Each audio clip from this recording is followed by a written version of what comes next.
Sa akin po, yung General Appropriations Act ay valid at hindi po maging dahilan ng pagbaliwala ng GAA, dahilan po doon sa sinasabing may mga blanco sa pinirmahan na bicameral committee report. So, Senator, Senate President, itong isasampang kaso o nasampa na ni Vic Rodriguez at saka ni Ungab sa Supreme Court, no? Batay dito sa alleged blank statements na ito, blank bahagi ng GAA, ay walang future, walang kinabukasan, ayon sa inyo.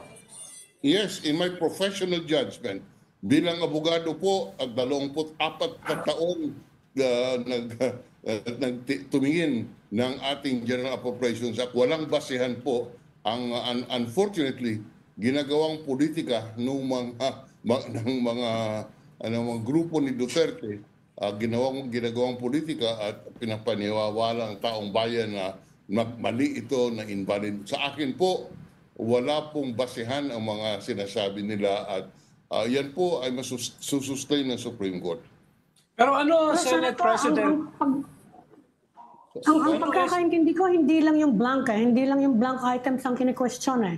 Kine-question din nila yung pagtanggal yung mas mataas ang binigay na amount sa DPWH kaysa sa the entire sector of education, which is against the Constitution. Sinama nila doon sa petition nila, doon sa area na yon, sa tingin nyo, yung argument na yon against the GAA. There is a justiciable controversy, ika nga amin. Talaga pong kailangan tingnan yun kung talaga bang mas mataas o mas mababa ang allocation for education, at yan po pwede magbasihan na magiging unconstitutional yung General Appropriations Act kung base doon sa mas mababa ang allocation for the education sector.